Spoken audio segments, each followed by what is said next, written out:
Hey everyone, my name is Heather Havenwood. So, as promised, I'm doing a 6-week class on stand-up comedy. And I just did class number 3, and I'm sharing with you what I'm learning. So, kind of want to take it back. So, about 2 years ago, I started speaking on the concept of selling through storytelling. Like I traveled the country with Biz Talk Radio and also Small Business Expo, and I basically taught people how you sell through storytelling. And I did that throughout the country, basically all of 2017, a little bit of 2016.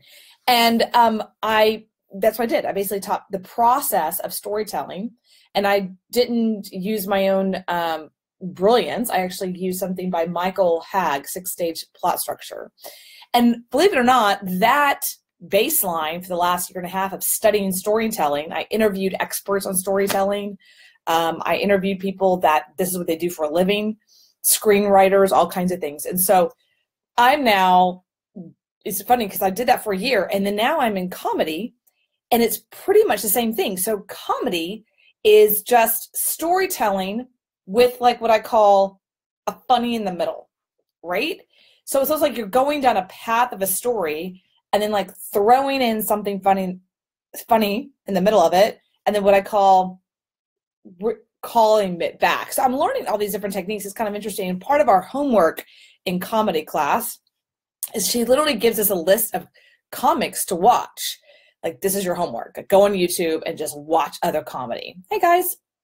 And I've been watching, believe it or not, I was like, who do I watch? Because by the way, I'd love to ask you, all of you, who's your favorite comic? Because honestly, I don't follow a lot of comics. I never watch the Comedy Channel. I've gone to Kathy Griffin. I've been to Amy Schumer Live. Not a fan of Amy, sorry. It's just, I don't like her. She like her, but I'm not a fan of her. But last night I spent like an hour or two on YouTube watching Joan Rivers. And I mean, I went all the way back to 1970. That girl was literally on the Carol Burnett show. And this is in time when women were not supposed to be funny, and she wasn't allowed to cuss, and she wasn't allowed to do all these things. And so it was really interesting to watch her do stand-up in 1970 in a Carol Burnett show. And then her latest one was like in 2011, 12, 13. I watched a bunch of that when she was like 83 years old. Her face didn't move. And she was a lot more funnier because she kind of always made fun of her age. And then it gave her this permission to really make fun of people's weight. And it was quite interesting. It's kind of like the grandma who like you never balk at, right? So I was watching, I was like studying her storytelling, like how she storytells. And what's interesting is that she does a couple things. She only either self-deprecates, like she puts herself down and makes fun of her, or she'll self-deprecate a celebrity. That's it. Like, she'll never diss someone in the audience. She never did that. She'd always like make sure they're beautiful and loving. You're amazing. I love you. And then she'll throw something in funny, but she'll never deprecate or I guess put down the audience member. I found that really interesting. And only in the later years of her life did she actually start cussing. She rarely cussed too. It also gave her permission to talk about her grandkids and making fun of that and making fun of celebrities, and because she's older at this point and she can make fun of anybody and no one got upset. But her storytelling was actually like was short. Like, she didn't do a big long story. She would just talk about something that happened, and then she'll throw in this joke, and then she'll continue the story. And it was always like this really short phase of just short little story. What's interesting is that Kathy Griffin, Joan Rivers was Kathy Griffin's role model. So if you actually watch Joan Rivers and then Kathy, the timing of both of them was very similar. And they're just huge storytellers. So Kathy Griffin, like her or not politically, she's like this amazing storyteller. Like, for 2 hours, she can literally almost say a couple of stories and she'll layer the stories in.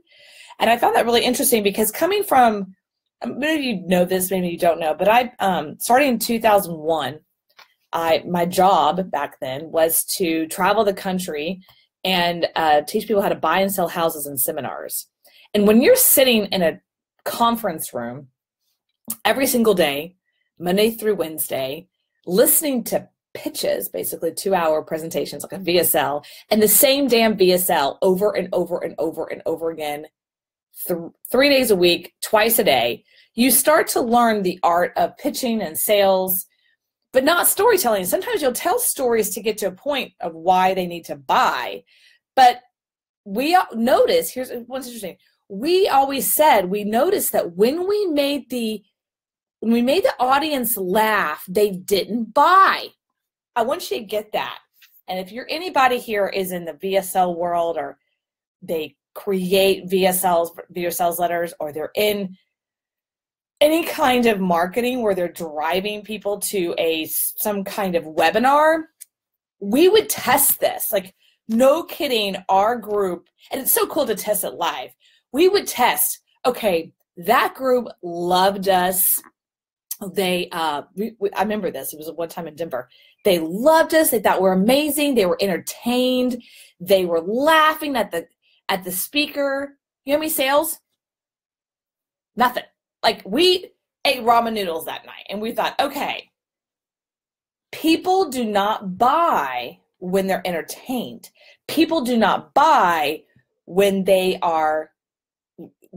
laugh. So we had to go, okay, note to self, if we want to make money here, you can't be funny. And so that's kind of what started me on this track of like, I'm not funny, because one, my family is not funny. So no one in my family is funny. But two, I was kind of trained from copywriters and direct response copy, and literally like my stomach, because we wouldn't eat. We'd eat ramen noodles or Ruth Chris that night, depending on our sales. When you want to sell, you don't make people laugh. Now, once they already purchased the seminar, they're in your seat, right? They've given you the $3,000 or whatever. You can make them laugh all you want. You can entertain them all you want. But honestly, people don't buy when they're in laughter. People don't buy when they feel entertained. People buy when they're in pain. If you could create the pain and that you, the product, is the pleasure, they'll buy. It's a really interesting piece. So I finally kind of uncovered why in the world I've never been interested in comedy before. And that's because comedians make horrible presenters in the pitch world. They also make horrible teachers in the information marketing space. We don't want them as coaches, because we realize that when people are in that state of laughter and entertain and fun and relaxed, they won't purchase. Isn't that funny? So this kind of reminds me, I used to have a list in the survival world. Oh my God. Like, you don't even have to believe in the whole conspiracy thing. They're all going to die tomorrow, but just being in that space and the emails, and I would have to look at all the VSLs before I send them out. I swear to God, they're all like, we're going to die tomorrow. You know what I mean? Like, that's how they sold. And the very first 5 seconds of these VSLs were like, destruction, so,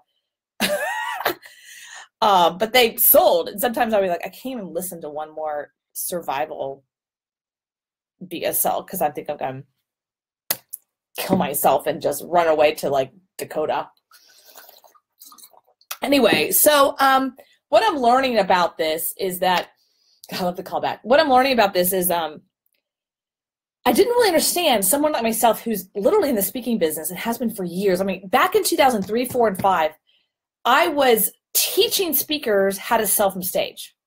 I was being paid to sit in the room and tell them, your pitch is wrong here, change this word, you lost the energy in the room, the energy just went out of the room, now let's take it back and redo it again, this is where you need to tweak it.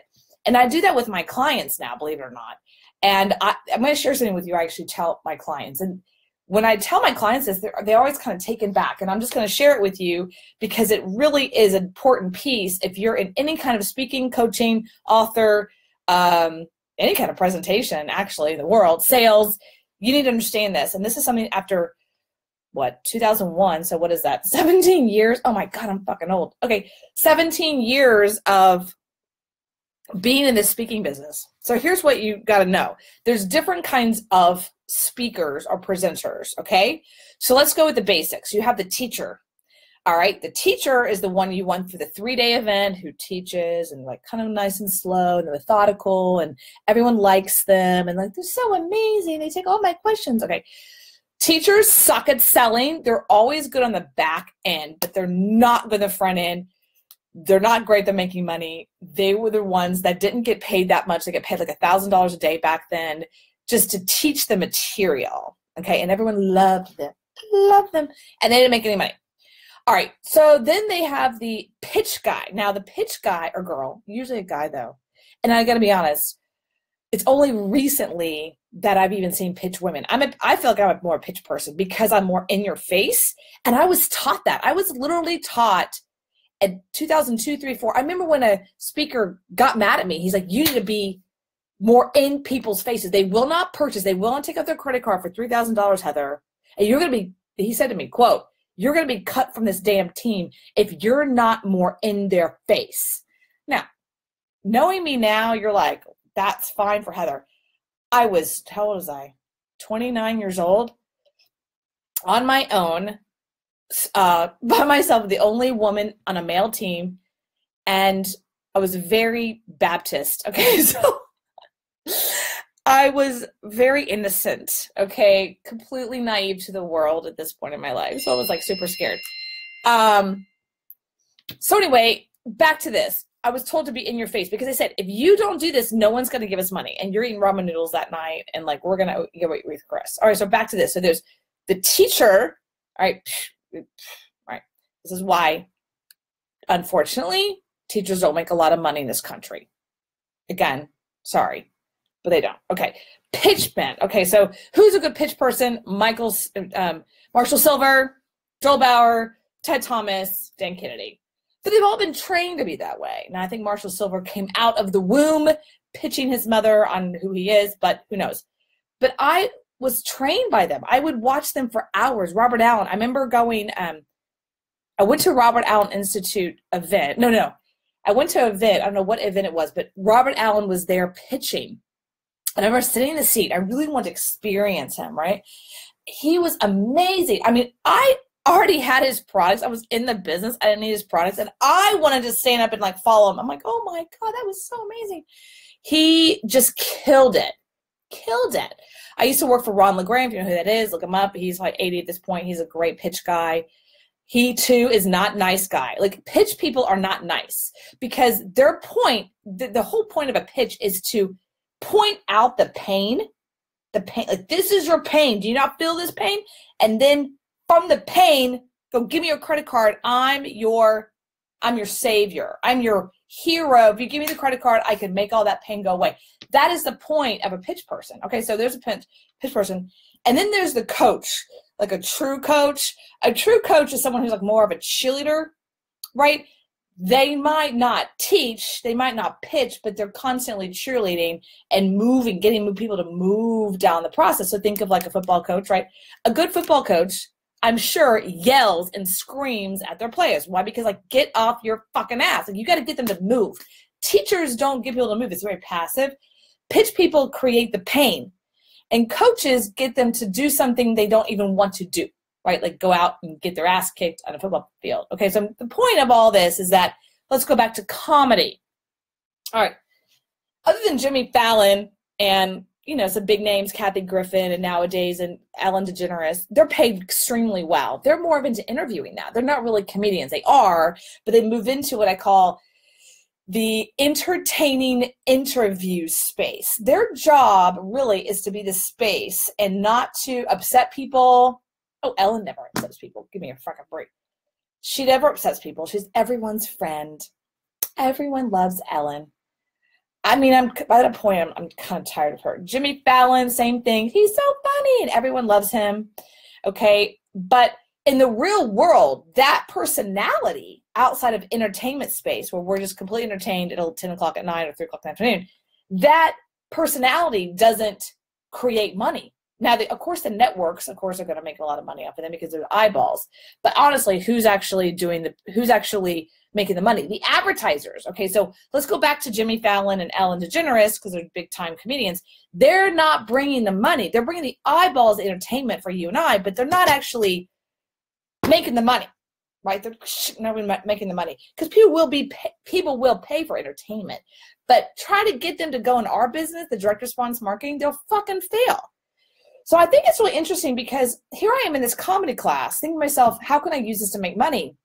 In a weird way, it actually doesn't help me to make money because, again, let's go back to it. People don't buy when they laugh. So let's look at Gary Vaynerchuk. Can't stand the motherfucker, just so we're clear. Sorry, the jerk, the asshole, whatever. Don't like him at all. However, I got to give him some credit. He's an asshole, and so listening to him pisses me off. And, you know, I got to give him credit for that because if you're angry at somebody, you'll purchase from them. Or if you think other people are angry at them, you'll purchase from them. Let's talk about some other people. Gary Vaynerchuk, Rush Limbaugh, Howard Stern. Over 50% of the listeners of Howard Stern hate him. Now, let's think about that. They're listening.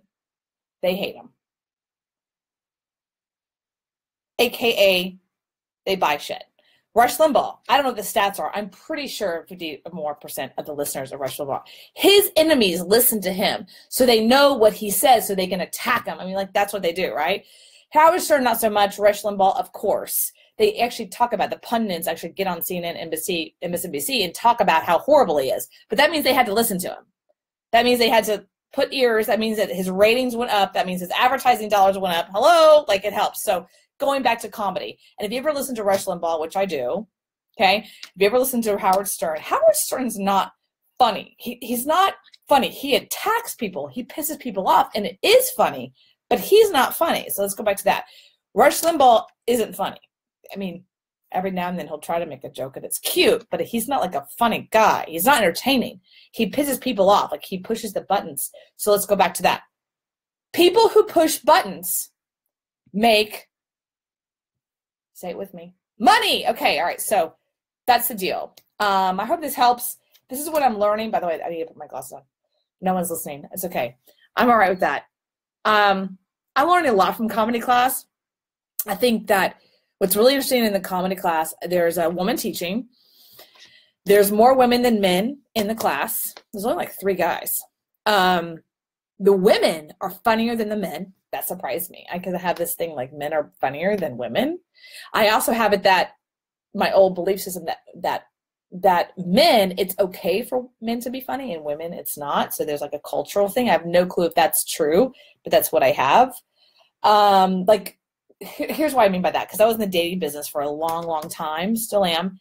And do y'all remember David? Well, now it's Evan Pagan, but David, what was his last name? David, not David Data. I'll go blank on it. He had a course called Cocky and Funny. So his whole point was women are attracted to the like cocky, funny guy. You know, like, oh, he's so funny. Ooh, like, I love to sleep with him. And it's true. So if you look at a bar setting or even at work setting, kind of a group setting, the guy who's the cocky, funny guy that everyone's watching and he's the one who story tells, he's the one that it's easier for him to get chicks, okay? So there is kind of a society thing that cocky, funny for men is appropriate, and it's actually a way for them to attract women, like a peacock or something, you know, like putting their, they call it peacocking actually in dating space. So the point of this is how you can, how I just want to give you some context that I'm learning, that I'm kind of relearning it for myself. And I suggest you actually test this. When someone laughs, they won't pull their wallet out. If they're entertained, they will. Very different, by the way. If I'm listening to Rush Limbaugh for 3 hours, which I don't do all the time, I'm entertained. I'm getting content. And I'm entertained. If not, I would not listen to him for that long. Rush Limbaugh, same thing. I'm talking Howard Stern, same thing. Jimmy Fallon, it's pure entertainment. There's no education piece, right? Ellen DeGeneres, pure entertainment, no education piece. So in your marketing, in your emails, in your VSLs, you can add an entertainment value, but don't add funny, because then you can't get them to give you your credit card.